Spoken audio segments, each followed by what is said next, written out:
ಆತ್ಮೀಯ 8ನೇ ತರಗತಿ ವಿದ್ಯಾರ್ಥಿಗಳೆಲ್ಲರಿಗೂ ಪ್ರಥಮ ಭಾಷೆ ಕನ್ನಡ ಬೋಧನೆಯ ಅವಧಿಗೆ ಹೃತ್ಪೂರ್ವಕವಾದಂಥ ಸ್ವಾಗತವನ್ನು ಕೋರ್ತಾ, ಮಕ್ಕಳೇ, ನಾವು ಕಳೆದ 2 ತರಗತಿಗಳಲ್ಲಿ ವಚನಾಮೃತ ಎನ್ನುವ ಪದ್ಯ ಭಾಗ, ವಚನಕಾರರ ಕೆಲವೊಂದು ಪ್ರಮುಖ ವಚನಗಳನ್ನು ನಾವು ಅಭ್ಯಾಸ ಮಾಡ್ತಾ ಇದ್ದೀವಿ.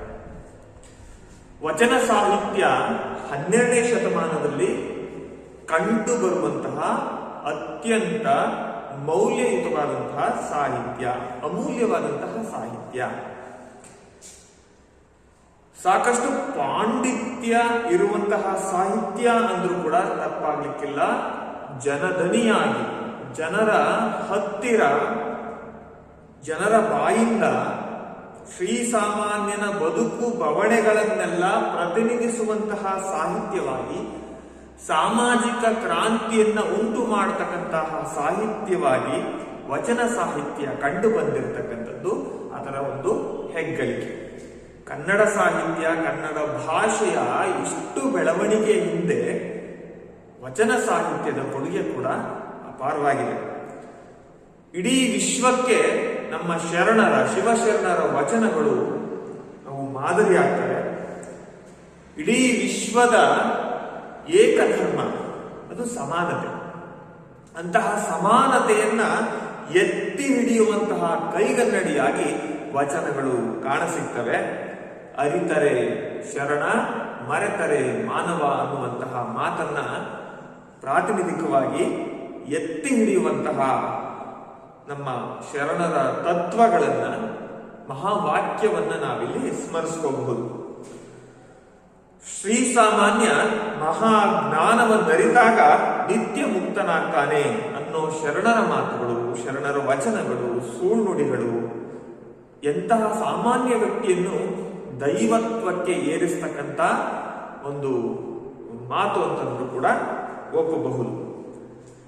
ಕಾಯಕ ನಿಷ್ಠೆಯ ಮೂಲಕ ಸಾಮಾಜಿಕ ಜಾಗೃತಿಯನ್ನೇ ಉಂಟು ಮಾಡುವಂತಹ ಹೆಣ್ಣು, ಗಂಡು, ಗಡಿ, ಭಾಷೆ, ಜಾತಿ ಇವೆಲ್ಲದರ ತಾರತಮ್ಯವಿಲ್ಲದೆ ಎತ್ತರಕ್ಕೆ ಬೆಳೆದಂತಹ ನಮ್ಮ ಸಾಹಿತ್ಯ ಅದು ವಚನ ಸಾಹಿತ್ಯ. ಅಂತಹ ವಚನ ಸಾಹಿತ್ಯದ ಅತ್ಯಂತ ಮೌಲ್ಯಯುತ ಸತ್ವವನ್ನು ಉಳಿಸ್ತಕ್ಕಂಥ ಕೆಲವೊಂದು ವಚನಗಳನ್ನು ಪರಿಚಯಿಸುವ ಉದ್ದೇಶದಿಂದ ನಾವು ಈ ಪದ್ಯ ಭಾಗವನ್ನು ಅಭ್ಯಾಸ ಮಾಡ್ತಾ ಇದ್ದೀವಿ. ಅದರಲ್ಲಿ ಅಲ್ಲಮ ಪ್ರಭುಗಳ ಪರಿಚಯವನ್ನ ಮಾಡಿಕೊಂಡು ಅಲ್ಲಮ ಪ್ರಭುಗಳ ವಚನವನ್ನು ಕೂಡ ತಿಳ್ಕೊಂಡಿದ್ವಿ ಅಲ್ವಾ.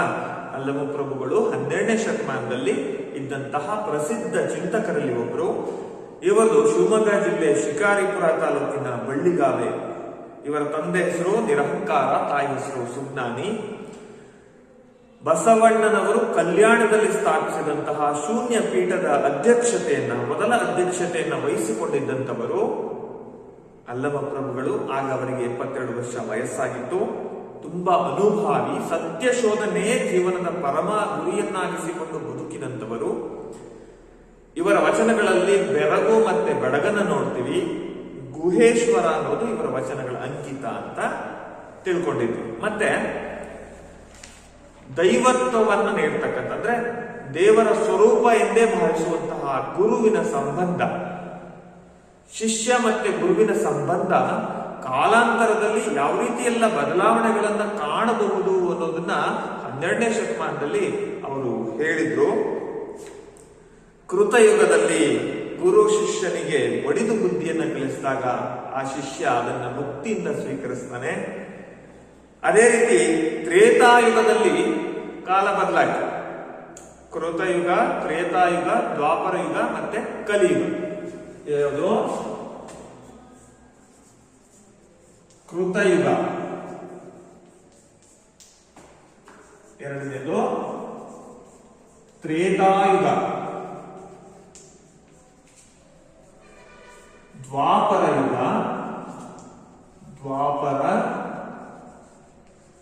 ಯುಗ, ಮತ್ತೊಂದು ಕಲಿಯುಗ.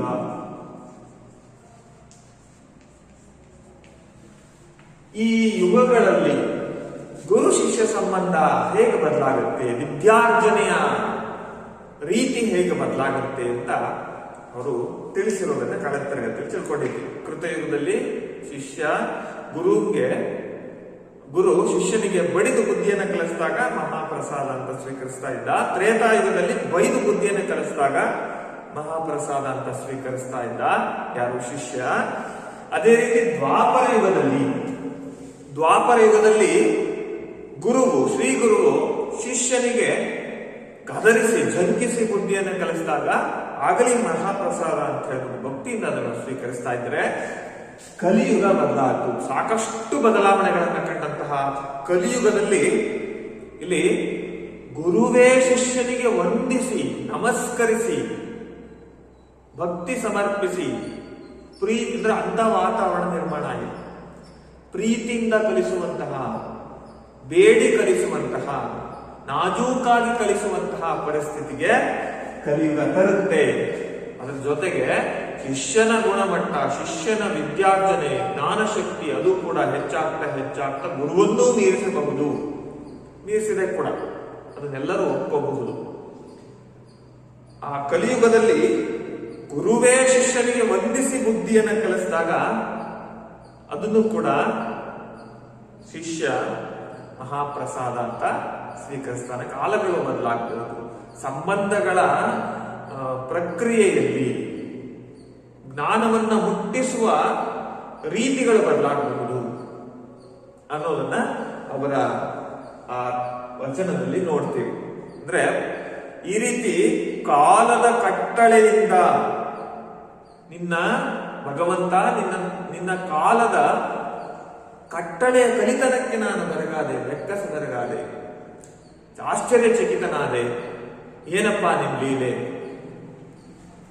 ನಾನಾಗ್ಲೇ ಹೇಳಿದಂತೆ ತ್ರಿಕಾಲ ಜ್ಞಾನಿಗಳು, ಚಿಂತಕರು ಅಲ್ಲಮ ಪ್ರಭುಗಳು ಅವರ ವಚನವನ್ನು ಕಳೆದ ತರಗತಿಯಲ್ಲಿ ಅಭ್ಯಾಸ ಮಾಡಿದ್ರು. ಇನ್ನು ಆಯ್ದಕ್ಕಿ ಮಾರಯ್ಯನ ವಚನವನ್ನು ಕೂಡ ಯಾರ್ಯಾರ ವಚನ ಅಭ್ಯಾಸ ಮಾಡಿದ್ವಿ ಮಕ್ಕಳೇ? ಒಂದು ಅಲ್ಲಮ ಪ್ರಭುಗಳ ವಚನವನ್ನ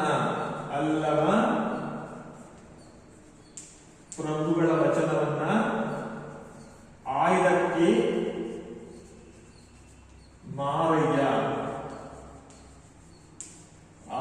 ಮಾರಯ್ಯನ ವಚನವನ್ನು ಕೂಡ ಆಯ್ದಕ್ಕಿ ಮಾರಯ್ಯನ ಬಗ್ಗೆ ತಿಳ್ಕೊಂಡು ಅದನ್ನು ಕೂಡ ಅಭ್ಯಾಸ ಮಾಡಿದ್ವಿ. ಆಯ್ದಕ್ಕಿ ಮಾರಯ್ಯನ ಕಾಲ 1160, ಶಿವಶರಣ ವಚನಕಾರ, ಆಯ್ದಕ್ಕಿ ಲಕ್ಕಮ್ಮನ ಪತಿ. ಆಯ್ದಕ್ಕಿ ಅಂತ ಯಾಕೆ ಬಂತು ಅಂತಂದ್ರೆ ಬೀದಿಯಲ್ಲಿ ಬಿದ್ದಂತಹ ಅಲ್ಲಿ ಬಿದ್ದಂತಹ ಅಕ್ಕಿಯನ್ನ, ಭತ್ತವನ್ನ ಆರಿಸಿಕೊಂಡು ಅದನ್ನು ಶುದ್ಧೀಕರಿಸಿ ದಾಸೋಹ ನಡೆಸ್ತಾ ಇದ್ರಂತೆ. ಆ ಕಾರಣಕ್ಕೋಸ್ಕರ ಇವರಿಗೆ ಹೆಸರಿನ ಮುಂದೆ ಆಯ್ದಕ್ಕಿ ಅಂತ ಸೇರ್ಕೊಂಡಿದೆ. ಇವರ ಆಯ್ದಕ್ಕಿ ಮಾರಯ್ಯನ ಸುಮಾರು 32 ವಚನಗಳು ಇಲ್ಲಿವರೆಗೆ ಲಭ್ಯ ಆಗಿದೆ. ಏನೇ ಸಮಸ್ಯೆಗಳು ಎದುರಾದರೂ ಕಾಯಕವನ್ನ ಯಾವುದೇ ಕಾರಣಕ್ಕೂ ಬಿಡಕೂಡದು.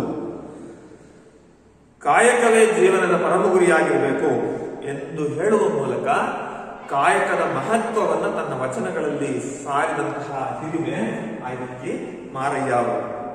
ಅಮರೇಶ್ವರ ಲಿಂಗ ಇವರ ವಚನಗಳ ಅಂಕಿತ. ಆಯ್ದಕ್ಕಿ ಮಾರಯ್ಯ ಎಲ್ಲಿ ಜನಿಸಿದ್ರು? ರಾಯಚೂರು ಜಿಲ್ಲೆ ಅಮರೇಶ್ವರದಲ್ಲಿ ಇವರ ಜನ್ಮ ಆಗಿತ್ತು. ಇಷ್ಟು ವಿಷಯ ತಿಳ್ಕೊಂಡಿದ್ವಿ. ಮತ್ತೆ ಅವರ ವಚನದಲ್ಲಿ ವ್ಯಕ್ತವಾಗುವಂತಹ ಕಾಯಕದ ಮಹತ್ವ, ಕಾಯಕದಲ್ಲಿ ನಿರತನಾಡೆ ರಾಗಬದ್ಧವಾಗಿ ಹೇಳ್ಕೊಟ್ಟಿದೆ. ನೆನಪಿಸ್ಕೊಂಡ್ರ? ಇನ್ನೊಂದ್ಸರಿ ಹೇಳ್ಕೊಡ್ತೀನಿ. ಕಾಯಕದಲ್ಲಿ ನಿರತನಾದಡೆ ಗುರುದರ್ಶನವಾದಳು ಮರೆಯಬೇಕು. ಕಾಯಕದಲ್ಲಿ ನಿರತನಾಡೆ ಗುರುದರ್ಶನವಾದಳು ಮರೆಯಬೇಕು. ಲಿಂಗ ಪೂಜೆಯಾದಳು ಮರೆಯಬೇಕು. ಜಂಗಮ ಮುಂದೆ ನಿಂದಿದ್ದಳು ಹಂಗ ಹರಿಯಬೇಕು. ಜಂಗಮ ಮುಂದೆ ನಿಂದಿದ್ದಳು ಹಂಗ ಹರಿಯಬೇಕು. ಕಾಯಕವೇ ಕೈಲಾಸವಾದ ಕಾರಣ. ಕೈಲಾಸವಾದ ಕಾರಣ ಅಮರೇಶ್ವರ ಲಿಂಗವಾಯಿತಾದಳು ಕಾಯಕದೊಳಗು ಅಮರೇಶ್ವರ ಲಿಂಗವಾಯಿತಾದಳು ಕಾಯಕದೊಳಗು ಕಾಯಕದಲ್ಲಿ ನಿರತನಾಡೆ ಗುರು ದರ್ಶನವಾದಳು ಮರೆಯಬೇಕು ಕಾಯಕದಲ್ಲಿ ನಿರತನಾಡೆ ಗುರು ದರ್ಶನವಾದಳು ಮರೆಯಬೇಕು ಲಿಂಗ ಪೂಜೆಯಾದಳು ಮರೆಯಬೇಕು ಲಿಂಗ ಪೂಜೆಯಾದಳು ಮರೆಯಬೇಕು ಜಂಗಮ ಮುಂದೆ ನಿಂದಿದ್ದಳು ಹಂಗ ಹರಿಯಬೇಕು ಜಂಗಮ ಮುಂದೆ ನಿಂದಿದ್ದಳು ಹಂಗ ಹರಿಯಬೇಕು ಕಾಯಕವೇ ಕೈಲಾಸವಾದ ಕಾರಣ ಅಮರೇಶ್ವರ ಲಿಂಗವಾಯಿತಾದಳು ಕಾಯಕದೊಳಗು ಅಮರೇಶ್ವರ ಲಿಂಗವಾಯಿತಾದಳು ಕಾಯಕದೊಳಗು. ಈ ವಚನವನ್ನು ಕೂಡ ತಿಳ್ಕೊಂಡಿದ್ವಿ ಅಲ್ವಾ ಮಕ್ಕಳ? ಅಂದ್ರೆ ನಾವು ಕಾಯಕದಲ್ಲಿ ತೊಡಗಿದ್ದಾಗ ಶರಣರು, ಶಿವಶರಣರು, ಗುರು, ಲಿಂಗ, ಜಂಗಮ ಇವುಗಳಿಗೆ ಕೊಟ್ಟಂತಹ ಪ್ರಾಶಸ್ತ್ಯವನ್ನು ನೀವು ನೋಡಿದಿರ. ಇವುಗಳ ಮುಂದೆ ಕಾಯಕವನ್ನಿಟ್ಟಾಗ ಇದರಲ್ಲಿ ಸರ್ವಶ್ರೇಷ್ಠವಾದದ್ದು ಯಾವುದು ಅಂತ ಕೇಳಿದಾಗ ಶಿವಶರಣರು ಕಾಯಕವೇ ಸರ್ವಶ್ರೇಷ್ಠ ಅಂತ ಭಾವಿಸಿದಂಥವರು. ಹಾಗಾಗಿ ಗುರುವಿನ ದರ್ಶನವಾದಳೂ ಮರೆಯಬೇಕು, ಲಿಂಗ ಪೂಜೆಯ ಸಮಯ ಬಂದರೂ ಮರೆಯಬೇಕು. ಅಂದ್ರೆ ಎಲ್ಲಿದ್ದಾಗ ಕಾಯಕದಲ್ಲಿ ತೊಡಗಿದ್ದಾಗ ಕಾಯಕವೇ ಸರ್ವಶ್ರೇಷ್ಠವಾಗುತ್ತೆ. ಜಂಗಮ ಮುಂದೆ ಬಂದು ನಿಂತಿದ್ದರೂ ಸ್ಥಾವರ ಜಂಗಮ ವಿರುದ್ಧ ಪದಗಳು ವಚನ ಸಾಹಿತ್ಯದಲ್ಲಿ ಸ್ಥಾವರ ಜಂಗಮ. ಜಂಗಮ ಮುಂದೆ ಬಂದು ನಿಂತಿದ್ದರೂ ಅವನಿಗೆ ದಾಸೋಹವನ್ನ ಮಾಡುವಂತಹ ಕರ್ತವ್ಯ ನಿನ್ನ ಮೇಲಿದ್ದರೂ ಅದನ್ನ ಮರೆತು ನೀನು ಕಾಯಕದಲ್ಲಿಯೇ ತೊಡಗಿ ನಿನ್ನ ಕಾಯಕವನ್ನು ಮೊದಲು ಮುಗಿಸು, ತದನಂತರ ಜಂಗಮನ ಸೇವೆ ಮಾಡು, ಅವನಿಗೆ ದಾಸೋಹವನ್ನ ಮಾಡು. ಯಾಕೆ ಅಂತಂದ್ರೆ ಗುರು, ಲಿಂಗ, ಜಂಗಮ ಇವೆಲ್ಲದಕ್ಕಿಂತ ಸರ್ವಶ್ರೇಷ್ಠವಾದದ್ದು ಕಾಯಕ. ಕಾಯಕವೇ ಕೈಲಾಸ, ಅಂದ್ರೆ ಆ ಕಾಯಕವೇ ಶಿವನ ವಾಸಸ್ಥಾನ. ಆದ ಕಾರಣ ಅಮರೇಶ್ವರ ಲಿಂಗವೇ ಕಾಯಕದಲ್ಲಿರುತ್ತೆ. ಅಂದ್ರೆ ಪರಮಾತ್ಮನೇ ಕಾಯಕದಲ್ಲಿರ್ತಾನೆ, ಶಿವನೇ ಕಾಯಕದಲ್ಲಿರ್ತಾನೆ. ಹಾಗಾಗಿ ಕಾಯಕವೇ ಸರ್ವಶ್ರೇಷ್ಠ ಎಂದು ಹಾಡಿರುವಂತಹ, ಎಂದು ಹೇಳಿರುವಂತಹ ಐದಕ್ಕಿ ಮಾರಯ್ಯನ ವಚನದ ಬಗ್ಗೆ ತಿಳ್ಕೊಂಡಿದ್ವಿ. ನಂತರ ನಾವು ಅಮುಗೆ ರಾಯಮ್ಮನ ವಚನವನ್ನು ತಿಳ್ಕೊಳ್ತಾ ಇದ್ದೇವೆ. ಯಾರು? ಅಮುಗೆ ರಾಯಮ್ಮ. ಅಮುಗೆ ರಾಯಮ್ಮ ಪ್ರಮುಖ ವಚನಕಾರ್ತಿಯರಲ್ಲಿ ಒಬ್ಬಳು. ಇವಳ ಕಾಲನು ಕ್ರಿಸ್ತ ಶಕ 1160. ಈಕೆ ಇವತ್ತಿನ ಸೊಲ್ಲಾಪುರ ಏನಿದೆ, ಸೊನ್ನಲಿಗೆ ಅಂತ ಕರೀತಾ ಇದ್ರು, ಆ ಸೊಲ್ಲಾಪುರದಲ್ಲಿ ಈಕೆ ವಾಸಿಸ್ತಾ ಇದ್ದಿದ್ದು. ಅಮುಗೆ ದೇವಯ್ಯನ ಪತ್ನಿ. ಅಮುಗೆ ದೇವಯ್ಯ, ಅಮುಗೆ ಅಂತಂದ್ರೆ ನೇಯ್ಗೆ ಕಾಯಕವನ್ನ ಅವಲಂಬಿಸಿದವರು ಅಂತ. ಬಟ್ಟೆಯನ್ನ ನೇಯ್ತಕ್ಕಂತಹ ಕಾಯಕದಲ್ಲಿ ತೊಡಗಿದಂತಹ ಈ ಕುಟುಂಬ ಅಮುಗೆ ರಾಯಮ್ಮನ ವಚನಗಳ ಅಂಕಿತ ಅಮುಗೇಶ್ವರ. ವೈಚಾರಿಕ ಪ್ರಖರತೆಯನ್ನ ಈಕೆ ವಚನಗಳಲ್ಲಿ ನಾವು ನೋಡ್ತೀವಿ.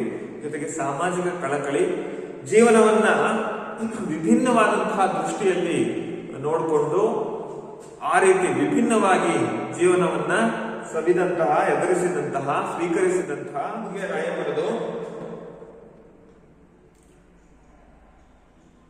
ಗಂಡು ಹೆಣ್ಣೆನ್ನುವಂತಹ ಸಾಂಪ್ರದಾಯಿಕ ಚೌಕಟ್ಟಿನಿಂದ ಹೊರಬಂದು ಸಮಾನತೆಯ ತತ್ವದ ಆಧಾರದ ಮೇಲೆ ತಮ್ಮ ಧೋರಣೆಯನ್ನ, ಚಾಪನ್ನ ತನ್ನ ವಚನಗಳಲ್ಲಿ ಅಮುಗೆ ರಾಯಮ್ಮ ಮೂಡಿಸಿರೋದನ್ನ ನಾವು ನೋಡ್ತಾ ಇದ್ದೀವಿ.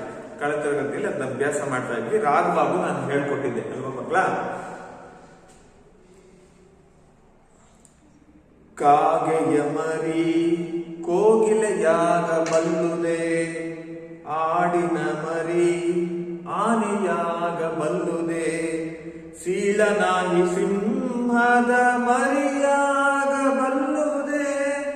ಅರಿವು ಆಚಾರ ಸಂಜ್ಞಾನವನರಿಯದೆ, ನಾಮವ ಹೊತ್ತು ಕೊಂಡು ತಿರುಗುವ ಗಾವಿಲರ ಮುಖವ ನೋಡಲಾಗದು ಅಮುಗೇಶ್ವರ. ನಾಮವ ಹೊತ್ತು ಕೊಂಡು ತಿರುಗುವ ಗಾವಿಲರ ಮುಖವ ನೋಡಲಾಗದು ಅಮುಗೇಶ್ವರ. ಕಾಗೆಯ ಮರಿ ಕೋಗಿಲೆಯಾಗಬಲ್ಲುದೆ, ಆಡಿನ ಮರಿ ಆನೆಯಾಗಬಲ್ಲದೆ.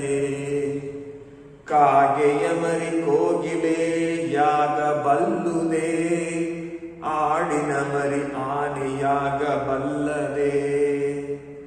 ಸೀಳನಾಗಿ ಸಿಂಹದ ಮರಿಯಾಗಬಲ್ಲುದೆ, ಅರಿವು ಆಚಾರ ಸಂಜ್ಞಾನವನರಿಯದೆ.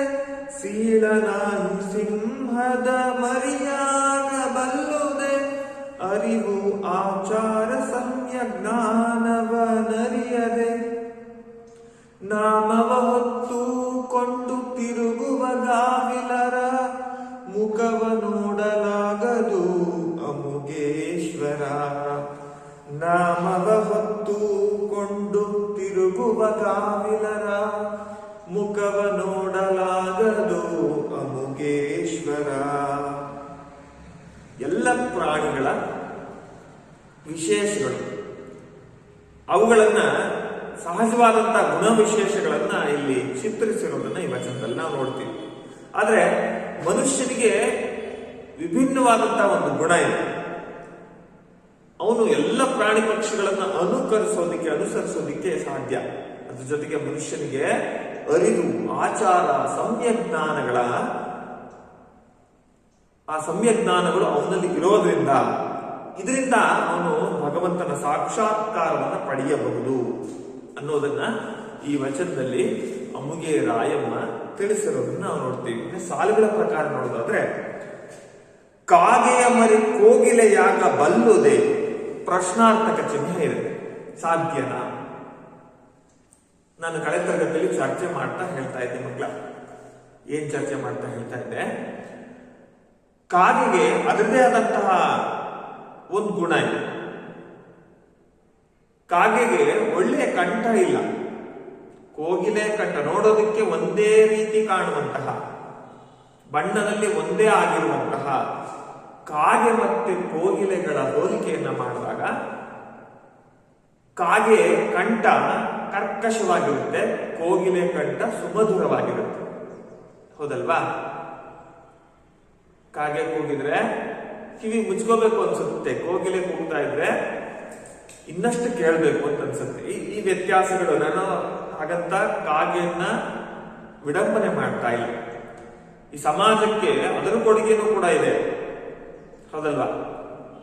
ಯಾರಾದ್ರೂ ಸತ್ತಾಗ ಮೋಕ್ಷ ಪ್ರಾಪ್ತಿಗೆ ಅದು ವಿಧಿವಿಧಾನಗಳನ್ನ ಮಾಡಿ ಪಿಂಡವನ್ನಿಟ್ಟಾಗ ಕೋಗಿಲೆ ಮುಟ್ಟಬಾರದು, ಕಾಗೆ ಬಂದು ಮುಟ್ಟಬೇಕು, ಅವಾಗ ಅವ್ರಿಗೆ ಮುಕ್ತಿ ಅನ್ನೋ ನಂಬಿಕೆ ಹಲವಾರು ಧರ್ಮಗಳಲ್ಲಿ, ಹಿಂದೂ ಧರ್ಮದಲ್ಲಿ ಇದೆ. ಹೌದಲ್ವಾ? ಹಾಗೆ ಈ ಜಗತ್ತಿನ ಹೊಲಸನ್ನ ಶುದ್ಧಿಗೊಳಿಸುವಂತ ಕೆಲಸ ಕಾಗೆ ಮಾಡುತ್ತೆ. ಹಾಗಾಗಿ ಅವುಗಳದೇ ಆದಂತಹ ಸಹಜವಾದಂತಹ ಗುಣ ಇದೆ. ಅದರ ಕಂಠ ಸುಮಧುರವಾದಂತಹ ಧ್ವನಿ ಕಾಗೆಗಿಲ್ಲ, ಅದ್ರ ಕೋಗಿಲೆಗೆ. ಆ ಕಂಠದಲ್ಲಿ ಕಾಗೆಯ ಮರಿ ಯಾವತ್ತಾದ್ರೂ ಕೋಗಿಲೆ ಆಗೋದಕ್ಕೆ ಸಾಧ್ಯನಾ? ವ್ಯತ್ಯಾಸ. ಮನುಷ್ಯ ಬೇಕಾದ್ರೆ ಕಾಗೆ ಅಂತಾನೇ ಕೂಗಬಲ್ಲ, ಕೋಗಿಲೆ ಅಂತೇಳಿಯೂ ಹಾಡಬಲ್ಲ. ಅವುಗಳನ್ನು ಅನುಕರಿಸುವಂತಹ ಶಕ್ತಿ ಮನುಷ್ಯನಿಗಿದೆ, ಪ್ರಾಣಿಗಳಿಗಿಲ್ಲ. ಕಾಗೆಯ ಮರಿ ಎಂದೂ ಕೋಗಿಲೆ ಆಗಲಿಕ್ಕೆ ಸಾಧ್ಯ ಇಲ್ಲ. ಆಡಿನ ಮರಿ ಆನೆಯಾಗಬಲ್ಲದೆ.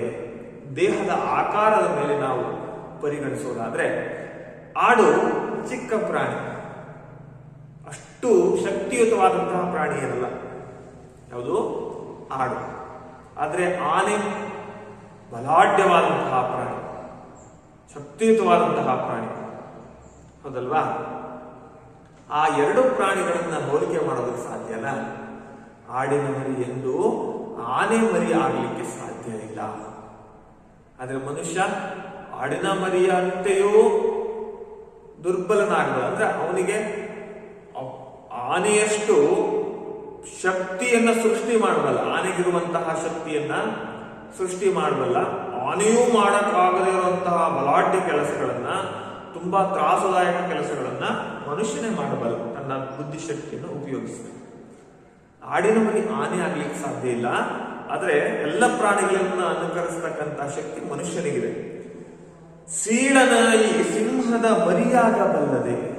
ಇನ್ನ ಸೀಳನಾಯಿ, ಕಾಡಿನಲ್ಲಿ ಸೀಳ್ನಾಯಿ ಇರ್ತಿರ್ತಾರೆ, ನೋಡೋದಕ್ಕೆ ನಾಯಿ ತರಾನೇ ಇರ್ತಾರೆ. ಅಂದ್ರೆ ಭಯಂಕರವಾದಂತ ಹಿಂಸಾ ಪ್ರವೃತ್ತಿಯ ಪ್ರಾಣಿ ಅದು. ಅಂದ್ರೆ ಜೀವಂತವಾಗಿ ಗುಂಪಾಗಿ ವಾಸ ಮಾಡ್ತವೆ. ಗುಂಪಾಗಿ ವಾಸ ಮಾಡಿದಂತ ಆ ಜೀವಿಗಳು ಪ್ರಾಣಿಗಳ ಮೇಲೆ, ಅಂದ್ರೆ ಯಾವುದು ಸಹಜ ಪ್ರಾಣಿಗಳೇನಿರೋದು ಸಸ್ಯಾಹಾರಿಗಳು, ಅಂತ ಸಸ್ಯಾಹಾರಿಗಳ ಮೇಲೆ ಏಕಾಏಕಿ ದಾಳಿ ಮಾಡಿ ಅವು ಜೀವಂತನೇ ತಿಂತಾನೆ ಕೊಲ್ತವೆ. ಅಂತ ಕ್ರೂರಿ ಅವು ಸೀಳನಾಯಿ. ಅವಕ್ಕೆ ಕೊಲ್ಲುವಂತಹ ಶಕ್ತಿ ಇರಬಹುದು, ಬೇಟೆಯಾಡುವಂತಹ ಶಕ್ತಿ ಇರಬಹುದು. ಅವೆಷ್ಟೇ ಬೇಟೆಯಾಡಿದ್ರು ಕೊಲ್ಲುವಂತಹ ಶಕ್ತಿ, ಇನ್ನೊಂದು ಪ್ರಾಣಿಯನ್ನ ಹಿಂಸಿಸ್ತಕ್ಕಂತಹ ಶಕ್ತಿಯನ್ನು ಹೊಂದಿದ್ರು, ಶಕ್ತಿಯಲ್ಲಿ ಸಿಂಹದ ಶಕ್ತಿಯನ್ನು ನಾವು ಪಡೆಯೋದಕ್ಕೆ ಸಾಧ್ಯ ಇಲ್ಲ. ಯಾವುವು? ಸೀಳನಾಯಿಗಳು. ಸೀಳನಾಯಿ ಸಿಂಹದ ಮರಿಯಾಗಬಲ್ಲದೆ ಅರಿವು ಆಚಾರ ಸಮ್ಯಜ್ಞಾನ. ಯಾವುದು? ಅರಿವು ಒಂದು, ಇಲ್ಲಿ ಬರಕ್ಕೆ ಮಕ್ಕಳ, ಅರಿವು ಮತ್ತೆ ಆಚಾರ ಮತ್ತೆ ಸಮ್ಯಜ್ಞಾನ.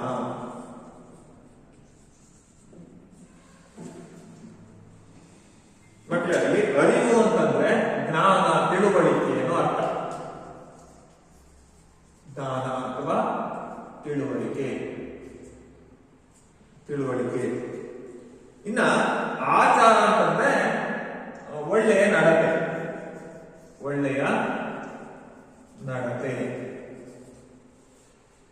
ಹಾಗೇನೆ ಸಮ್ಯಜ್ಞಾನ ಅಂತಿದೆ. ಇದನ್ನ ಸಹಜವಾಗಿ ಹೇಳಬೇಕು ಅಂದ್ರೆ ಸದಾಚಾರ. ಯಾವಾಗಲೂ ಹೀಗೆ ನಡ್ಕೋಬೇಕು, ಈ ಆಚಾರವನ್ನು ರೂಢಿಸ್ಕೋಬೇಕು, ಸದಾಚಾರ ಅಂತ ಹೇಳಿಲ್ವಾ? ಅಥವಾ ಒಳ್ಳೆಯ ಜ್ಞಾನವನ್ನು ಅರಿತು ನಡ್ಕೊಳ್ಳುವಂತಹ ರೀತಿ. ಇದು ಸಾಮಾನ್ಯವಾಗಿ ಜೈನ ಧರ್ಮದಲ್ಲಿ ಸಮ್ಯಜ್ಞಾನ ಅನ್ನೋ ಪರಿಕಲ್ಪನೆ ಬರುತ್ತೆ. ರತ್ನತ್ರಯರೆಂದು ಕರೆಯುವಂತಹ ಒಂದು ಸಮ್ಯಜ್ಞಾನ, ಸಮ್ಯಕ್ ದರ್ಶನ, ಸಮ್ಯಕ್ ಚಾರಿತ್ರ ಅನ್ನೋ ಒಂದು ನಂಬಿಕೆ ಯಾರಲ್ಲಿ? ಜೈನ ಧರ್ಮದ ತಿಳುವಳಿಕೆಯಲ್ಲಿ ಇದೆ. ಸುಲಭವಾಗಿ ಹೇಳ್ಬೇಕಪ್ಪ, ಸಮ್ಯಜ್ಞಾನ ಅಂದ್ರೆ ಸುಜ್ಞಾನ, ಒಳ್ಳೆಯ ತಿಳುವಳಿಕೆ, ಸದಾಚಾರ ಅನ್ನೋ ಅರ್ಥ ಬರುತ್ತೆ. ಮಾನವನಿಗೆ ಇಷ್ಟು ಗುಣಗಳಿದೆ. ಅವನಿಗೆ ಅರಿತು ನಡ್ಕೊಳ್ಳೋಬಲ್ಲ, ತಿಳ್ಕೋಬಲ್ಲ, ಒಳ್ಳೆಯ ನಡವಳಿಕೆಯನ್ನು ರೂಢಿಸ್ಕೊಳ್ಬಲ್ಲ, ಮತ್ತೆ ಸದಾಚಾರ, ಸದ್ಭಾವನೆಗಳನ್ನ, ಸುಜ್ಞಾನವನ್ನ, ಒಳ್ಳೆ ಚಾರಿತ್ರವನ್ನ ರೂಢಿಸಿಕೊಂಡು ನಡೆಯುವಂತಹ ಶಕ್ತಿ ಮನುಷ್ಯನಲ್ಲಿ ಇರುತ್ತೆ. ಅರಿವು ಆಚಾರ ಸಮ್ಯ ಜ್ಞಾನವನರಿಯದೆ. ಇವುಗಳನ್ನೆಲ್ಲ ಪ್ರಾಣಿಗಳಿಗೆ ಇವೆಲ್ಲ ಇರಲ್ಲ. ಪ್ರಾಣಿಗಳಿಗೆ ಇವೇನು ಅಂತ ಗೊತ್ತಿಲ್ಲ. ಈ ಅರಿವು, ಆಚಾರ ಮತ್ತೆ ಸಮ್ಯ ಜ್ಞಾನವನ್ನ ತಿಳಿದುಕೊಳ್ಳದೆ ನಡೆಯುವಂತಹ ಅನೇಕ ಜನರಿದ್ದಾರೆ.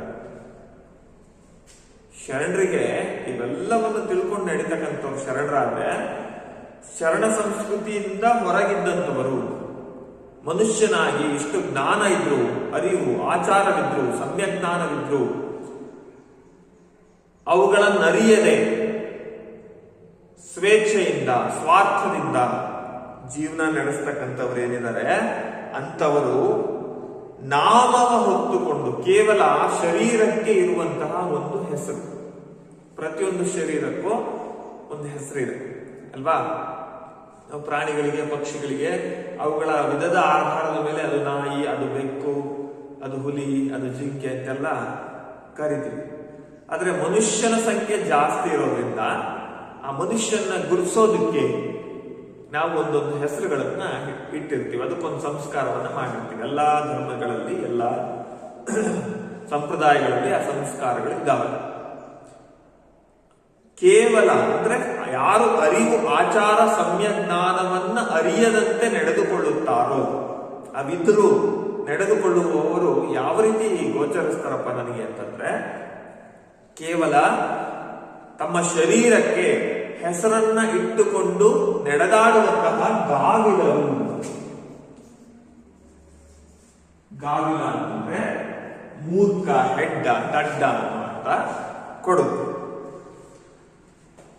ಅರಿವು ಆಚಾರ ಮತ್ತೆ ಸಮ್ಯಕ್ ಜ್ಞಾನವನ್ನ ಅರಿಯದೆ ನಡೆದುಕೊಳ್ಳುವಂತವರು ಅವರೆಂತವರು? ಕೇವಲ ಹೆಸರನ್ನಿಟ್ಟುಕೊಂಡು ತಿರುಗಾಡುವಂತಹ ಮೂರ್ಖರು. ಅಂತವರ ಮುಖವನ್ನ ನನ್ನ ಕೈಲಿ ನೋಡೋದಿಕ್ಕಾಗಲ್ಲ. ಅಂದ್ರೆ ಅವರು ಮನುಷ್ಯರಾಗೋದಿಕ್ಕೆ ಅಯೋಗ್ಯರವರು, ಮನುಷ್ಯರಾಗೋದಿಕ್ಕೆ ಯೋಗ್ಯತೆ ಅವರಲ್ಲಿ ಇಲ್ಲ. ಮಕ್ಕಳೇ, ಇದು ನಮಗೇನಂತ ತಿಳಿಸುತ್ತಪ್ಪ ಅಂತಂದ್ರೆ, ನಮ್ಮ ಅರಿವು ಆಚಾರ ಸಮ್ಯಕ್ ಜ್ಞಾನಗಳನ್ನು ಅರಿತು ನಾವು ನಡಿಬೇಕು ಅಂತ ತಿಳಿಸುತ್ತಿಲ್ಲ. ಅಂದ್ರೆ ಪ್ರಾಣಿಗಳಂತೆ ನಮ್ಮ ಬದುಕು ಆಗುತ್ತೆ, ಹೌದಲ್ವಾ? ಇವುಗಳನ್ನ ಅನುಸರಿಸಿದಾಗ ಶಿವಶರಣರ ಬದುಕಾಗುತ್ತೆ. ಅಂತವನ್ನ ಅನುಸರಿಸೋಣ. ಅಂತವನ್ನ ಅನುಸರಿಸದೇ ಇರುವಂತಹ ಗಾವಿಲರ ಮುಖವನ್ನ ನನ್ನ ಕೈಲಿ ನೋಡೋದಕ್ಕೆ ಆಗ್ತಾ ಇಲ್ಲ ಅಂತ ಹೇಳ್ಬಿಟ್ಟು ಇಲ್ಲಿ ಅಮುಗೆ ರಾಯಮ್ಮ ತನ್ನ ವಚನದಲ್ಲಿ ತಿಳಿಸ್ತಾರೆ. ಮಕ್ಕಳೇ, ಮುಂದಿನ ವಚನ ಶಿವಶರಣೆ ಲಿಂಗಮ್ಮನ ವಚನ.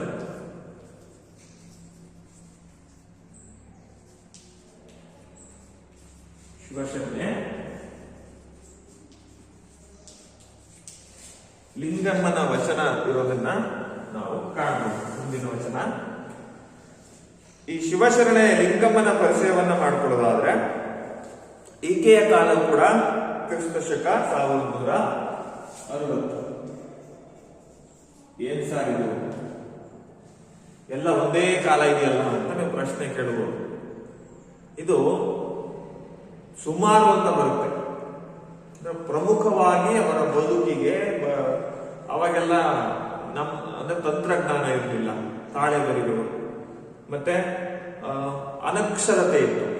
ಇವತ್ತಿಗೂ ಕೂಡ ಕೇಳಿ, ಕೆಲವು ಕುಗ್ರಾಮಗಳಲ್ಲಿ ತಮ್ಮ ಮಕ್ಕಳು ಯಾವಾಗ ಹುಟ್ಟಿದ್ದು ಜನ್ಮ ದಿನಾಂಕ ಏನು ಅಂತಂದ್ರೆ ಮಕ್ಕಳು ಇವ್ರಿಗೆ ಪೋಷಕರಿಗೆ ಹೇಳಕ್ ಬರಲ್ಲ. ಅಂತಹ ಕಡೆಯಿಂದ ಕ್ರಾಂತಿ ನಡೆದಿದೆ. ನಿರ್ದಿಷ್ಟವಾಗಿ ನಿಗದಿತವಾಗಿ ಅವರ ಹುಟ್ಟು, ಅವ್ರ ಕಾಲ ಗೊತ್ತಿಲ್ಲದೆ ಇರೋದ್ರಿಂದ ಏನು ಸಂಶೋಧನೆಗಳಾಗ್ತವೆ, ಆ ಸಂಶೋಧನೆಗಳಲ್ಲಿ ಹೊರಬಂದಂತಹ ಮಾಹಿತಿ ಪ್ರಕಾರ ಆಸುಪಾಸಿರಬಹುದು. ಹಾಗಾಗಿ ಎಲ್ಲ ಇವರಿಗೂ ಕೂಡ 1160 ಸಹಜವಾಗಿ ಬಂದಿದೆ. ಸುಮಾರು 1160ರಲ್ಲಿ ಇದ್ದಂತಹ ಶಿವಶರಣೆ ಲಿಂಗಮ್ಮ 12ನೇ ಶತಮಾನದಲ್ಲೇ ಇದ್ದಂತಹ ಪ್ರಮುಖ ವಚನಕಾರ್ತಿಯಲ್ಲಿ ಶಿವಶರಣೆ ಲಿಂಗಮ್ಮ ಕೂಡ ಒಬ್ಳು. ಕ್ಷೌರಿಕ ಪ್ರವೃತ್ತಿಯ ಹಡಪದ ಅಪ್ಪಣ್ಣನ ಧರ್ಮಪತ್ನಿ ಶಿವಶರಣೆ ಲಿಂಗಮ್ಮ. ಈ ಶಿವಶರಣೆ ಲಿಂಗಮ್ಮನ ವಚನಗಳ ಅಂಕಿತ ಅಪ್ಪಣ್ಣ ಪ್ರಿಯ ಚನ್ನಬಸವಣ್ಣ. ಅಪ್ಪಣ್ಣ ಪ್ರಿಯ ಚನ್ನಬಸವಣ್ಣ. ಅಪ್ಪಣ್ಣ ಪ್ರಿಯ ಚನ್ನಬಸವಣ್ಣ ಎನ್ನುವಂತಹ ವಚನಗಳ ಅಂಕಿತಗಳ ಮೇಲೆ ತನ್ನ ವಚನಗಳನ್ನ ರಚಿಸಿದ್ದಾರೆ ಯಾರೋ ಲಿಂಗಮ್ಮ. ವ್ಯಕ್ತಿಯ ಹುಟ್ಟಿಗೂ ಅವನ ಸಾಧಿಸುವ ಸಾಧನೆಗೂ ಏನೇನು ಸಂಬಂಧ ಇಲ್ಲ. ಅವನು ಹುಟ್ಟು ಎಲ್ಲೇ ಆಗಿದೆ, ಆತ ಎತ್ತರಕ್ಕೆ ಉತ್ತುಂಗಕ್ಕೆ ಏರಿರಲಿ, ಆ ಹುಟ್ಟಿಗೂ ಆ ಸಾಧನೆಗೂ ಸಂಬಂಧ ಇಲ್ಲ ಅನ್ನೋದನ್ನ ತನ್ನ ವಚನಗಳಲ್ಲಿ ಈಕೆ ನಿರೂಪಿಸ್ತಾ ಬರ್ತಾಳೆ.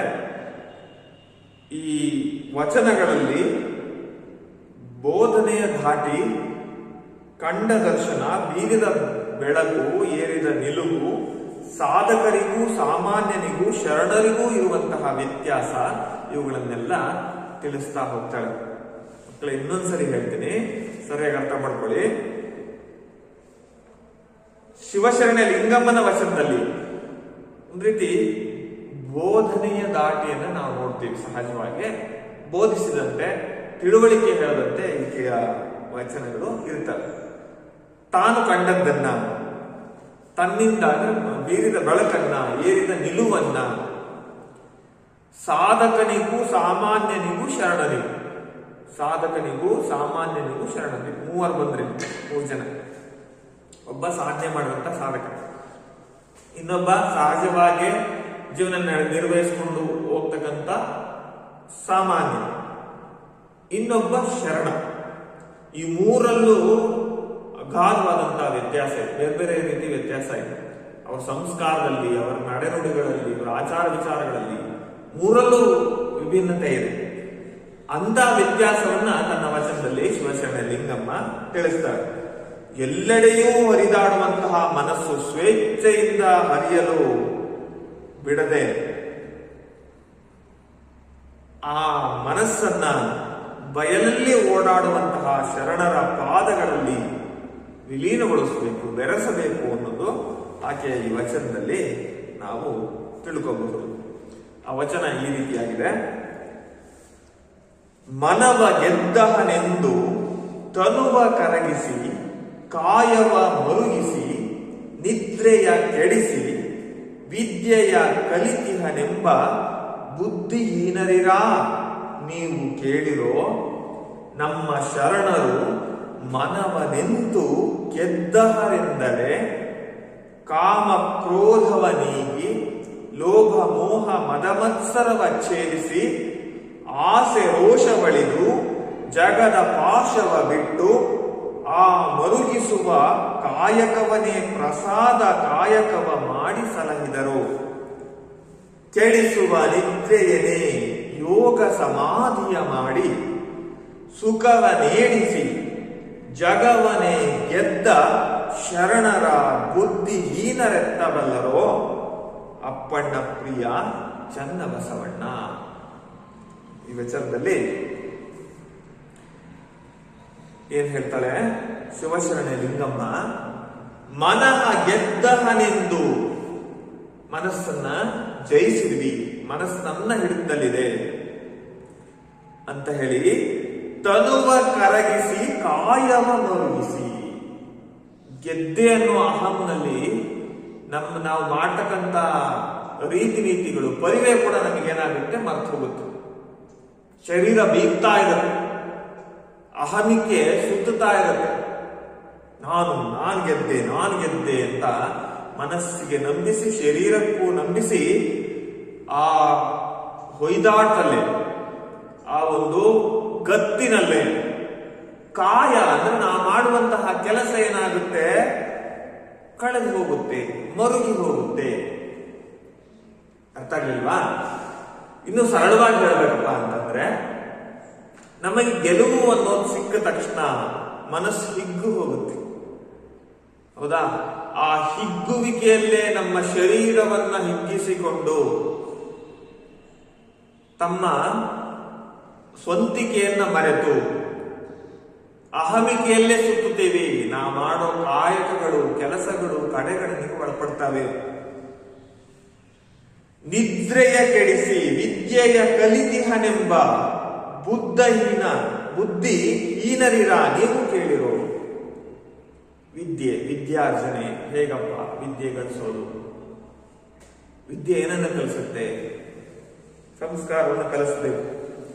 ಆದ್ರೆ ಇವತ್ತು ವಿದ್ಯೆ ಅಂದ ತಕ್ಷಣ ಅಂಕಪಟ್ಟಿ ಎನ್ನುವ ತರ ಆಗಿದೆ. ವಿದ್ಯೆ ಅಂದ ತಕ್ಷಣ ಏನಾಗುತ್ತೆ, ಅಂಕಗಳ ಮೂಲಕ ನಿರ್ಧಾರ ಆಗುತ್ತೆ. ನಮ್ಮ ಹುಡುಗ ಇಡೀ ತರಗತಿಗೆ ಮೊದಲಿಗ, ಇಡೀ ಜಿಲ್ಲೆಗೆ ಮೊದಲಿಗ, ರಾಜ್ಯಕ್ಕೆ ಮೊದಲಿಗ, ರ್ಯಾಂಕ್ ಮೇಲೆ ನಿರ್ಧಾರ ಆಗುವಂತಹ ಪರಿಸ್ಥಿತಿಗೆ ನಾವಿವತ್ತು ಬಂದಿದ್ದೀವಿ. ನಿದ್ದೆ ತಪ್ಪಿಸಿ, ನಿದ್ದೆಗೆಟ್ಟು ಓದಿ ಹೆಚ್ಚು ಅಂಕಗಳನ್ನ ಗಳಿಸ್ತಾ ನಾನು ವಿದ್ಯೆಯನ್ನ ಸಂಪಾದಿಸ್ತೆ ಅಂತ ಬೀಗುವ ಮಂದಿ ಬಹಳಷ್ಟಿದ್ದಾರೆ.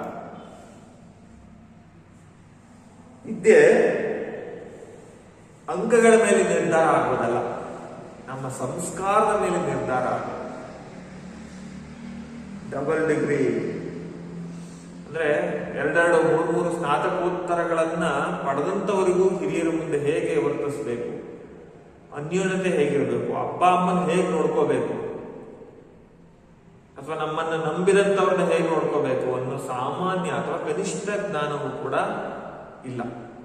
ಏನ್ ಪ್ರಯೋಜನ? ವಿದ್ಯೆ ಏನನ್ನ ಕಲಿಸ್ಬೇಕಾಗಿತ್ತೋ ಅದನ್ನೇ ಕಲಿಸಿಲ್ಲ, ಅದನ್ನೇ ನೀನು ಕಲ್ತಿಲ್ಲ. ಅದಕ್ಕೆ ಬದಲಾಗಿ ಹಣ ಸಂಪಾದನೆಗೋಸ್ಕರ, ಅಂಕ ಸಂಪಾದನೆಗೋಸ್ಕರ ನೀನು ಕಲಿತದ್ದು ಅನ್ನೋ ಮಟ್ಟವನ್ನ ಇವತ್ತು ತಲುಪ್ತಾ ಇದೆ. ಇದು ನಿಜವಾದಂತಹ ವಿದ್ಯೆ ಆಗ್ಲಿಕ್ಕೆ ಸಾಧ್ಯ ಇಲ್ಲ. ನಿದ್ರೆಯನ್ನ ಕೆಡಿಸಿ ವಿದ್ಯೆಯನ್ನ ಕಲಿತಿಹನೆಂಬ ಬುದ್ಧಿಹೀನರ, ಅವರೇ ಬುದ್ಧಿಹೀನರು. ನಿದ್ದೆಗೆಟ್ಟು ಬಹಳ ಕಷ್ಟಪಟ್ಟು ಓದಿದ್ದೀನಿ, ನಾನೇ ವಿದ್ಯೆ ಕಲ್ತಿದ್ದೀನಿ ಅಂತ ಅಹಮಿಕೆಯಲ್ಲಿ ಬೀಗುವ ಮಂದಿ ನೀವೇ ಬುದ್ಧಿಹೀನರು, ಬುದ್ಧಿ ಇಲ್ಲದಂತವರು. ನೀವು ಸರಿಯಾಗಿ ಕೇಳ್ಕೊಳ್ಳಿ, ವಿದ್ಯೆ ಅಂದ್ರೆ ಹೇಗಿರಬೇಕು ಅಂತ ಶಿವಶರಣರನ್ನ ಇಲ್ಲಿ ಶರಣ ಲಿಂಗಮ್ಮ ಉದಾಹರಣೆ ಕೊಟ್ಟಿರೋದನ್ನ ನಾವು ನೋಡ್ತೇವೆ.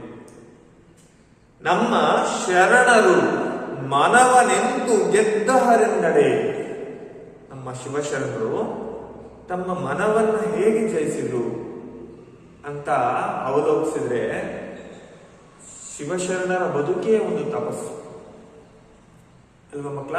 ನೀವೆಲ್ಲ ಓದಿರ್ತೀರ. ಅವರ ಸಂಸ್ಕಾರ, ಅವರ ಕಾಯಕ ಪ್ರೇಮ, ಅವರು ಮತ್ತೊಬ್ಬರಿಗೆ ಗೌರವ ಕೊಡ್ತಿದ್ದಂತಹ ರೀತಿ, ಸಮಾಜದ ಬಗ್ಗೆ ಅವರು ಹೊಂದಿದ್ದಂತಹ ಕಳಕಳಿ, ಸಮಾನತೆ ಎತ್ತಿ ಹಿಡಿದಂತಹ ರೀತಿ, ಇವೆಲ್ಲವನ್ನ ನೋಡಿದಾಗ ಇಂತಹ ಅಭೂತಪೂರ್ವ ಸಂಸ್ಕಾರವನ್ನು ಬೆಳೆಸ್ಕೊಂಡಿದ್ರಪ್ಪ ನಮ್ಮ ಶಿವಶರಣರು ಅಂತ ಅನ್ಸುತ್ತೆ. ಆ ಕಲ್ಪನೆ ನಮ್ಮ ಮುಂದೆ ಬರಬೇಕು, ತರಗತಿಲಿ ಬರಬೇಕು. ನಮ್ಮ ಶರಣರು ಮನವನೆಂದು ಗೆದ್ದಹರೆಂದಡೆ, ಅವ್ರು ಹೇಗೆ ಮನವನ್ನ ಜಯಿಸಿದ್ರು? ರಾತ್ರಿ ಕಷ್ಟಪಟ್ಟು ನಿದ್ದೆಯನ್ನು ಕೆಡಿಸ್ಕೊಂಡು ಓದಿ ವಿದ್ಯೆಯನ್ನು ಸಂಪಾದಿಸಿದಂತವರಲ್ಲ, ಮನವನ್ನ ಗೆದ್ದಂತವರಲ್ಲ, ಗೆಲುವಲ್ಲಿ ಬೀಗದಂತವರಲ್ಲ. ಅವರು ತಮ್ಮ ಮನವನ್ನ ಗೆದ್ದಿದ್ದು ಈ ಅರಿಷಡ್ ವರ್ಗಗಳನ್ನ ಗೆಲ್ಲುವುದರ ಮೂಲಕ. ಯಾರಲ್ಲಿ ಅಹಂಕಾರ ಇಲ್ಲ, ಅಂದ್ರೆ ಯಾರು ಯೋಗ್ಯರು, ದೈವಕ್ಕೆ ಪ್ರೀತಿ ಪಾತ್ರರು ಅಂತ ಹೇಳಿದ್ರೆ ಈ ಅರಿಷಡ್ ವರ್ಗಗಳನ್ನ ಜಯಿಸಿಕೊಂಡಂತವರು ಅಂತಾಗುತ್ತೆ. ಯಾವ ಅರಿಷಡ್ ವರ್ಗಗಳು? ಕಾಮ, ಕ್ರೋಧ, ಲೋಭ, ಮೋಹ, ಮದ, ಮತ್ಸರ. ಕಾಮ, ಕ್ರೋಧ ಇವೆಲ್ಲ ಗೊತ್ತಿದೆ ಮಕ್ಕಳ ನಿಮಗೆ. ಕಾಮ ಅಂದ್ರೆ ಮೋಹ ಅಂತ, ಒಂದು ರೀತಿ ಆಸೆ ಪಡೋದು, ಶಾರೀರಿಕ ಆಸೆ ಪಡೋದು, ತನ್ನದಲ್ಲದಕ್ಕೆ ಆಸೆ ಪಡೋದು, ಅದು ಕಾಮ, ಕೆಟ್ಟ ದೃಷ್ಟಿ. ಇನ್ನ ಕ್ರೋಧ, ಕ್ರೋಧ ಅಂದ್ರೆ ಸಿಟ್ಟು. ಲೋಭ, ಅತಿಯಾದಂತಹ ನನಿಬೇಕು ಅನ್ನೋ ಒಂದು ರೀತಿ ಆಸೆ. ಮತ್ತೆ ಮೋಹ, ಅದು ನಂದು, ಇದು ನಂದು ಅನ್ನೋ ಆಸೆ. ಮತ್ತೆ ಮದ, ಮತ್ಸರ, ಅಹಂಕಾರ ಮತ್ತೆ ದ್ವೇಷ. ಇವೆಲ್ಲವನ್ನ ಛೇದಿಸಿ, ಇವೆಲ್ಲವನ್ನ ಏನ್ ಮಾಡಿ ಕತ್ತರಿಸಿ ಹಾಕಿ, ಇವೆಲ್ಲವನ್ನ ತನ್ನ ಶರೀರದಿಂದ ದೂರ ಮಾಡಿ, ಆಸೆ ರೋಷ ಬಳಿದು, ಆಸೆಗಳನ್ನ ತ್ಯಜಿಸಿ, ರೋಷ ಸಿಟ್ಟನ್ನ ಅಳಿಸಿಕೊಂಡು, ರೋಷ ಮತ್ತೆ ಸಿಟ್ಟನ್ನ ಇಲ್ಲದಂತೆ ಮಾಡಿ, ಜಗದ ಪಾಶವ ಬಿಟ್ಟು. ಈ ಸಮಾಜದಲ್ಲಿ ಅನೇಕ ಮೌಢ್ಯಗಳ ಪಾಶಗಳಿವೆ. ಪಾಶ ಅಂದ್ರೆ ಕುಣಿಕೆ ಅಂತ. ಆ ಪಾಶದ ಕುಣಿಕೆಯಲ್ಲಿ ಸಿಕ್ಕಿಕೊಳ್ಳದೆ ಲೋಕದ ಮೌಢ್ಯಗಳ ಪಾಶ ಅಥವಾ ಹಿಂದಿನಿಂದ ಇದು ನಮ್ಮ ರೂಢಿ, ಇದು ನಮ್ಮ ಸಂಪ್ರದಾಯ ಎಂದು ಹೇಳುವಂತಹ ಅನಿಷ್ಟಗಳು, ಅವುಗಳನ್ನ ಬಿಟ್ಟು ಆಸೆ ರೋಷ ಬಳಿದು, ಜಗದ ಪಾಶವ ಬಿಟ್ಟು, ಆ ಮರುಗಿಸುವ ಕಾಯಕವನ್ನೇ ಪ್ರಸಾದ ಕಾಯಕವ ಮಾಡಿ. ಮರುಗಿಸುವ ಕಾಯಕ, ಕಾಯಕ, ಕಾಯ ಎರಡು ಬೇರೆ ಬೇರೆ ಅರ್ಥಗಳನ್ನು ಕೊಡ್ತಾರೆ. ಕಾಯಕ ಅಂದ್ರೆ ಕೆಲಸ, ಕಾಯ ಅಂದ್ರೆ ಶರೀರ. ಈ ಶರೀರಕ್ಕೆ ಏನ್ ಬೇಕು? ಕಾಬೇಕು, ಅಂದ್ರೆ ಕಾಯ ಕಾಬೇಕು. ಏನ್ ಬೇಕು? ಕಾಯಕ್ಕೆ ಏನ್ ಬೇಕು? ಕಾಬೇಕು. ಕಾಯಕ ಆಗತ್ತೆ. ಅಂದ್ರೆ ಶರೀರ ಸಾರ್ಥಕವಾಗುವುದು ಕಾಯಕದಿಂದ. ಅದು ಶರೀರವನ್ನ ಇವತ್ತು ಇವತ್ತಿನ ಆರೋಗ್ಯ ಪರಿಸ್ಥಿತಿಯಲ್ಲಿ, ಇವತ್ತಿನ ಆಹಾರ ಪದ್ಧತಿಯಲ್ಲಿ ನಾವೆಲ್ಲ ಅಷ್ಟೇ ಕೆಲಸಗಳನ್ನ ಮಿಷಿನ್ಗಳಲ್ಲಿ ಮಾಡ್ತೀವಿ, ಯಂತ್ರಗಳಲ್ಲಿ ಮಾಡ್ತೀವಿ. ನಮ್ಮ ಕೆಲಸಗಳಿಗೆ ಬೇರೊಬ್ಬರನ್ನ ನಿಯೋಜಿಸ್ಕೊಳ್ತೀವಿ ಕೆಲಸದವರು ಅಂತ.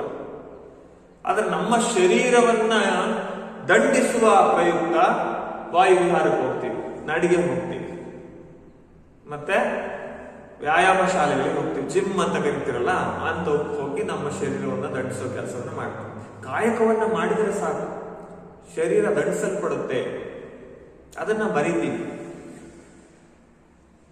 ಕಾಯಕದಿಂದ ಮರುಗಿಸುವ ಕಾಯಕವನ್ನೇ. ಕೆಲಸ ಮಾಡೋದು ಕಷ್ಟ, ಆದ್ರೆ ಅಂತಹ ಕಷ್ಟದ ಕೆಲಸವನ್ನೇ ತಮ್ಮ ಪ್ರಸಾದವೆಂದು ಭಕ್ತಿಯಿಂದ ಸ್ವೀಕರಿಸಿದಂಥವರು ಯಾರೋ ನಮ್ಮ ಶರಣರು, ಶಿವಶರಣರು. ಆ ಮರುಗಿಸುವ ಕಾಯಕವನ್ನೇ ಪ್ರಸಾದ ಕಾಯಕವ ಮಾಡಿ ಸಲಹಿದರು. ಅದನ್ನ ಅಂದ್ರೆ ಕಾಯಕವನ್ನೇ ಪೋಷಣೆ ಮಾಡ್ತಾ, ಕಾಯಕವನ್ನೇ ಅಪ್ಪಿಕೊಂಡು ಬದುಕಿದ್ರು ಯಾರು? ನಮ್ಮ ಶಿವಶರಣರು.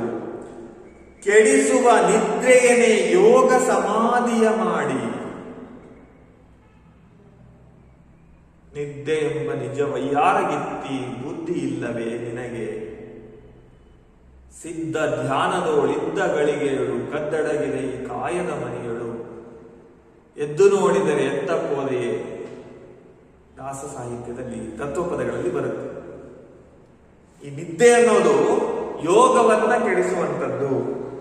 ಆದ್ರೆ ಶರಣರ ನಿದ್ದೆ ಅದೇ ಯೋಗದ ಸಮಾಧಿಯಾಗಿ, ಧ್ಯಾನದ ಪರಮೋಚ್ಚ ಗುರುತಾಗಿ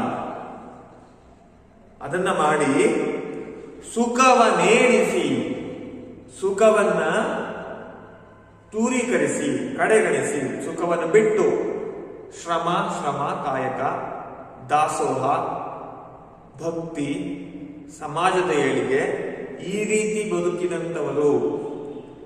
ಸುಖವನ್ನೇರಿಸಿ ಜಗವನ್ನೇ ಗೆದ್ದ ಶರಣರ, ಇಡೀ ಜಗತ್ತನ್ನೇ, ಹೌದು, ಶಿವಶರಣರ ತತ್ವ ವಿಚಾರಗಳನ್ನು ಇಡೀ ಜಗತ್ತೇ ಒಪ್ಪುತ್ತೆ.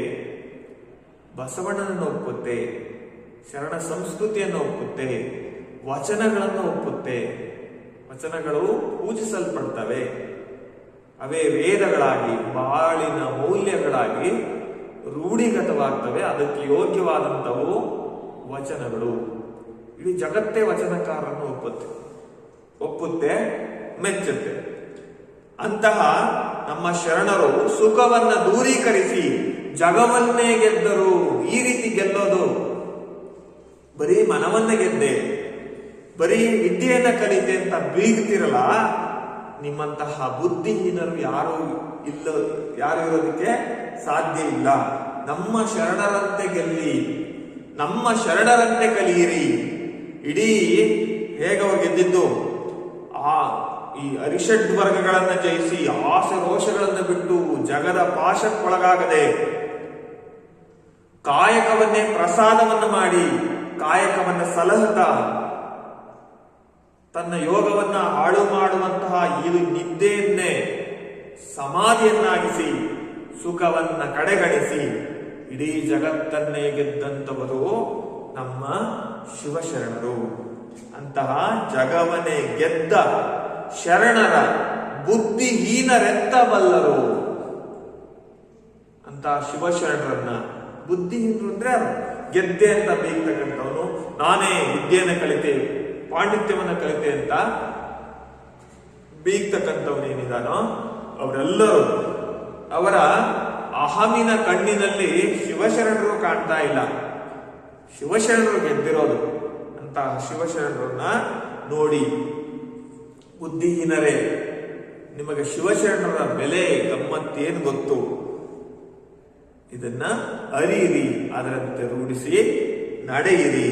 ಅಪ್ಪಣ್ಣ ಪ್ರಿಯ ಚನ್ನಬಸವಣ್ಣ, ಅಪ್ಪಣ್ಣ ಪ್ರಿಯ ಚನ್ನಬಸವಣ್ಣ ಅಂತ ಹೇಳಿ ತನ್ನ ವಚನ, ಇಷ್ಟ ದೈವವನ್ನ ಇಲ್ಲಿ ಶರಣೆ ಲಿಂಗಮ್ಮ ಸ್ಮರಿಸಿಕೊಂಡಿರೋದನ್ನ ನಾವಿಲ್ಲಿ ಕಾಣ್ತೀವಿ. ಇಷ್ಟು ಮಕ್ಕಳೇ, ನಾವು ಇಲ್ಲಿಯವರೆಗೆ ಅಲ್ಲಮ ಪ್ರಭುವಿನ ವಚನ ಒಂದು, ಆಯ್ದಕ್ಕಿ ಮಾರಯ್ಯನ ವಚನವನ್ನ, ಅಮುಗೆ ರಾಯಮ್ಮನ ವಚನವನ್ನ, ಮತ್ತೆ ಶಿವಶರಣೆ ಲಿಂಗಮ್ಮನ ವಚನವನ್ನ ಇಲ್ಲಿವರೆಗೂ ಅಭ್ಯಾಸ ಮಾಡಿ.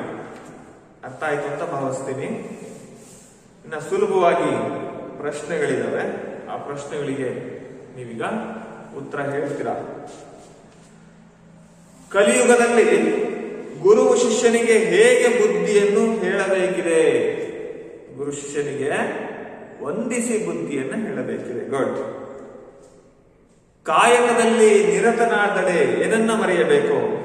ಗುರುದರ್ಶನವಾದರೂ ಮರೆಯಬೇಕು. Very good. ಆಯ್ದಕ್ಕಿ ಮಾರಯ್ಯನ ಪ್ರಕಾರ ಕೈಲಾಸ ಯಾವುದು? Very good. ಕಾಯಕವೇ ಕೈಲಾಸ. ವಾಕ್ಯದಲ್ಲಿ ಬರಿಬೇಕು. ಆಯ್ದಕ್ಕಿ ಮಾರಯ್ಯನ ಪ್ರಕಾರ ಕಾಯಕವೇ ಕೈಲಾಸ. ಕಾಗೆ ಏನಾಗಲು ಸಾಧ್ಯವಿಲ್ಲ? ಕಾಗೆಯು ಕೋಗಿಲೆಯ ಮರಿಯಾಗಲು ಸಾಧ್ಯವಿಲ್ಲ. Very good. ಶರಣರು ಕೆಡಿಸುವ ನಿದ್ದೆಯನ್ನು ಹೇಗೆ ಗೆದ್ದಿದ್ದಾರೆ? ಶರಣರು ಕೆಡಿಸುವ ನಿದ್ದೆಯನ್ನು ಯೋಗ ಸಮಾಧಿಯನ್ನು ಮಾಡಿ ಗೆದ್ದಿದ್ದಾರೆ. Very good. ಮಕ್ಕಳೇ, ಈ ವಚನಗಳಿಗೆ ಸಂಬಂಧಪಟ್ಟಂತೆ ಕಂಠಪಾಠಕ್ಕಿದೆ. ಯಾವ್ದು ಕಂಠಪಾಠಕ್ಕಿದೆ? ಆಯ್ದಕ್ಕಿ ಮಾರಯ್ಯನ ವಚನ ಮೊದಲ 4 ಸಾಲುಗಳು ಕಾಯಕದಲ್ಲಿ ನಿರತನಾಡೆ ಅಲ್ಲಿಂದ ಹರಿಯಬೇಕು ಅಂತಿದೆಯಲ್ಲ, 4 ಸಾಲುಗಳು ಕಂಠಪಾಠದ ಭಾಗಕ್ಕೆ ಇದೆ. ಅದನ್ನು ನೀವು ಅಭ್ಯಾಸ ಮಾಡಬೇಕು. ಕಂಠಪಾಠ ಮಾಡಿಕೊಂಡು ಮುಂದಿನ ತರಗತಿಯಲ್ಲಿ ಒಪ್ಪಿಸ್ಬೇಕು. ಹಾಗೇನೆ ಅಮುಗೆ ರಾಯಮ್ಮನ ವಚನಗಳ ಮೊದಲ 4 ಸಾಲುಗಳು ಯಾವುದು? ಕಾಗೆ ಮರಿ ಕೋಗಿಲೆಯಾಗ ಬಲ್ಲುದೆ, ಅಲ್ಲಿಂದ ಸೌಮ್ಯ ಜ್ಞಾನವನರಿಯದೆ ಅಲ್ಲಿವರೆಗೆ ಕಂಠಪಾಠಕ್ಕಿದೆ. ಅದನ್ನು ಕೂಡ ನೀವು ಅಭ್ಯಾಸವನ್ನ ಮಾಡಬೇಕು. ಇಷ್ಟು ಭಾಷಾಭ್ಯಾಸಕ್ಕೆ ಸಂಬಂಧಿಸಿದ್ದು. ಮಕ್ಕಳು ಯಾವ್ದು ಗೊತ್ತಾಗಲಿಲ್ಲ ಕೇಳಿ, ಇಲ್ಲಿ ಆರಿಸಿ ಬರೆಯಲಿದೆ. ತ್ರೇತಾಯುಗದಲ್ಲಿ, ಪುಟ ಸಂಖ್ಯೆ 115, ತ್ರೇತಾಯುಗದಲ್ಲಿ ಶ್ರೀ ಗುರು ಶಿಷ್ಯನಿಗೆ ಬುದ್ಧಿಯನ್ನು ಕಲಿಸುತ್ತಾ ಇದ್ದಿದ್ದು ಇದಾಗಿತ್ತು. ಹೇಗೆ? ತ್ರೇತಾಯುಗದಲ್ಲಿ ಹೇಗೆ? ಝಂಕಿಸಿ. Very good. ಆಯ್ದಕ್ಕಿ ಮಾರಯ್ಯನ ವಚನಗಳ ಅಂಕಿತ. ಆಯ್ದಕ್ಕಿ ಮಾರಯ್ಯನ ವಚನಗಳ ಅಂಕಿತ ಯಾವುದು? ಅಮರೇಶ್ವರ ಲಿಂಗ. ಕೋಗಿಲೆ ಪದದ ತದ್ಭವ ರೂಪ ಕೋಕಿಲ. Very good. ಜಂಗಮ ಪದದ ವಿರುದ್ಧಾರ್ಥಕ ಪದ ನಾನು ಆಗ್ಲೇ ಹೇಳಿದಲ್ವಾ? Very good. ಯಾವುದು? ಸ್ಥಾವರ. ತನುವ ಕರಗಿಸಿ ಕಾಯ ಮರುಗಿಸಿ ವಿದ್ಯೆಯನ್ನು ಕಲಿತಿವೆ ಎನ್ನುವವರು ಯಾರು? ತನುವ ಕರಗಿಸಿ ಕಾಯವ ಮರುಗಿಸಿ, ತನುವ ಕರಗಿಸಿ ಕಾಯವ ಮರುಗಿಸಿ ಅನ್ನೋರು ಬುದ್ಧಿಹೀನರು. ಮತ್ತೆ ಇಲ್ಲಿ ಗುಂಪಿಗೆ ಸೇರದ ಪದ ಇದೆ. ಆನೆ, ಗಜ, ಹಯ, ಕರಿ. ಹಯ ತೆಗಿಬೇಕು. ಹಯ ಅಂದ್ರೆ ಕುದುರೆ, ಆನೆ, ಗಜ, ಕರಿ ಅಂದ್ರೆ ಒಂದೇ ಸಮಾನಾರ್ಥಕ ಪದ. ಬಸವಣ್ಣ, ಕನಕದಾಸ, ಅಲ್ಲಮಪ್ರಭು, ಅಮುಗೆ ರಾಯಮ್ಮ. ಕನಕದಾಸನ ತೆಗಿಬೇಕು. ಯಾಕೆ ಅಂತಂದ್ರೆ ಅವರು ದಾಸಶ್ರೇಷ್ಠ, ಇವರು ವಚನಕಾರ. ಕಾಮ, ಕ್ರೋಧ, ಧನ, ಲೋಭ. ಧನ ತೆಗಿಬೇಕು. ಕಾಮ, ಕ್ರೋಧ, ಲೋಭ, ಮೋಹ, ಮದ, ಮತ್ಸರ ಅರಿಷಡ್ ವರ್ಗಗಳು ಧನ, ಅದರಿಂದ ಹೊರತಾದ. ದ್ವಾಪರ ಯುಗ, ಕೃತಯುಗ, ಸುವರ್ಣ ಯುಗ, ಕಲಿಯುಗ. ಸುವರ್ಣ ಯುಗ ತೆಗಿಬೇಕು. 4 ಯುಗಗಳಲ್ಲಿ ಅದು ಬರಲ್ಲ. ತನು, ದೇಹ, ಮಾಯ, ಕಾಯ. ತನು, ದೇಹ, ಕಾಯ ಅಂದ್ರೆ ಒಂದೇ, ಮಾಯ ಅಂದ್ರೆ ಬೇರೆದು. ಹಾಗಾಗಿ ಮಾಯವನ್ನ ತೆಗಿಬೇಕು. ಇಷ್ಟು ಮಕ್ಕಳ ಇಲ್ಲಿಗೆ ಈ ಪದ್ಯಭಾಗ ಮುಗಿಯಿತು.